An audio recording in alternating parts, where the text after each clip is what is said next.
We know the story well. It's the narrative we tell ourselves, the one our culture reinforces every single day. The great dragon we must slay on our quest for a meaningful life is the fear of failure.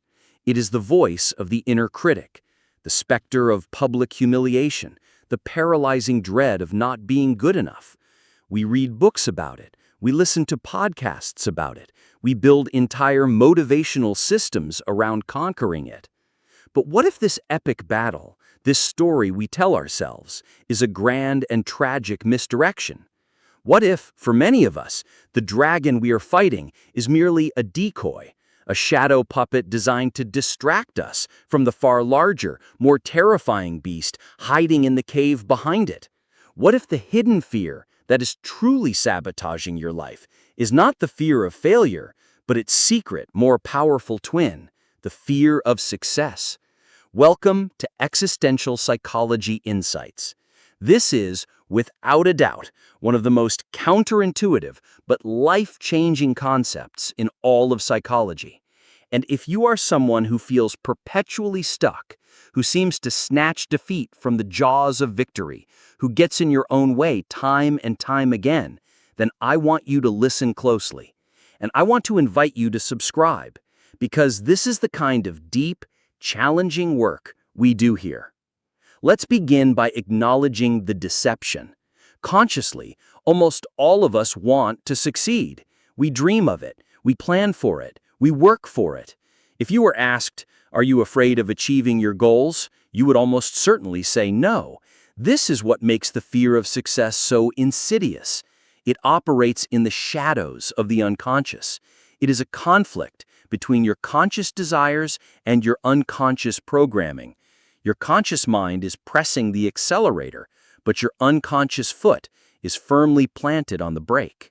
And the result is a life of frustrating, exhausting burnout, where you spin your wheels but never seem to get anywhere.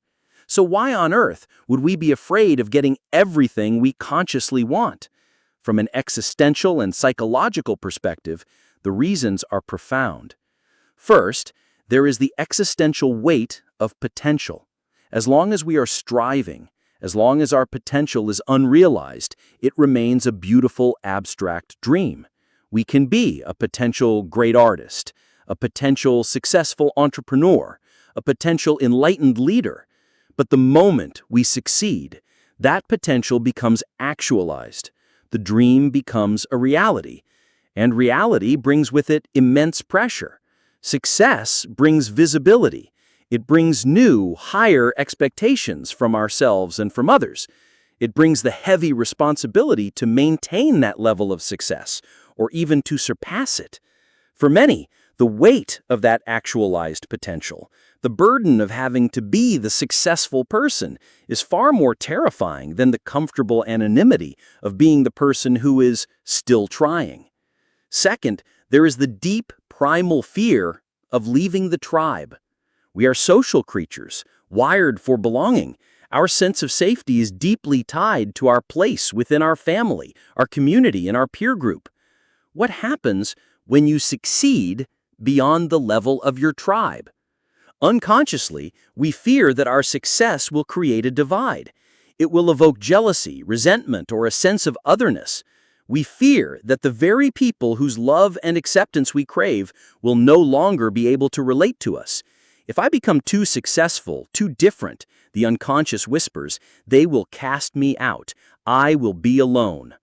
This fear of isolation can be so powerful that we will unconsciously sabotage our own rise to ensure we remain safely within the familiar confines of the group. Third, the fear of success is the true engine behind the imposter syndrome. We often think the imposter syndrome is simply a lack of self-confidence, but it is more specific than that. It is the intense, persistent fear that you will be found out, that you don't truly deserve your accomplishments, and that you are a fraud. This fear becomes most acute at the moment of success. Why? Because success shines a spotlight on you. It invites scrutiny. The fear of success is the fear that this spotlight will reveal your perceived inadequacies to the world.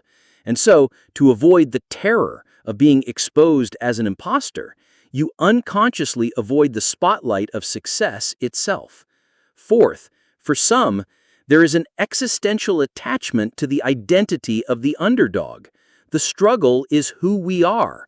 Our narrative is one of climbing, of fighting, of striving against the odds. It's a noble and often comfortable identity. It gives us a clear purpose and a simple story to tell. What happens when the underdog finally wins? The story ends, the identity dissolves, the purpose is fulfilled. The fear of success can be a fear of this existential void. If I am no longer the one who is striving, then who am I? We sabotage our arrival at the destination to prolong the familiar comfort of the journey. So, how does this self-sabotage manifest? It is cunning and wears many masks. Procrastination is its favorite tool. By delaying action, you ensure you never quite reach the finish line. Perfectionism is another. By setting an impossibly high standard, you guarantee that you will always fall short, thereby protecting yourself from the danger of a completed, successful project. It can manifest as suddenly losing interest in a project just as it's about to succeed, or starting arguments with allies, or making inexplicable errors. Your unconscious mind is a brilliant strategist, and its primary mission is to protect you from what it perceives as the greater threat. So, how do we confront this hidden dragon? The first step is conscious awareness. You must become a detective in your own life. You must start to look at your patterns of self-sabotage not as personal failings, but as clues. When you find yourself procrastinating, don't just berate yourself. Ask with genuine curiosity, what am I truly afraid of here? Am I afraid of failing? Or am I afraid of the new responsibilities and expectations that will come if I succeed?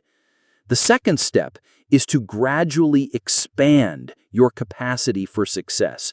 You must teach your nervous system that it is safe to win. This means celebrating your small victories. When you achieve something, don't immediately dismiss it or move on to the next thing. Take a moment to actually feel it, to let the positive feeling of accomplishment sink in. This helps to rewire the unconscious association between achievement and anxiety.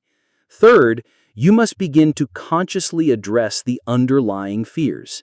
If you fear isolation, start building relationships with people who will celebrate your success, not resent it.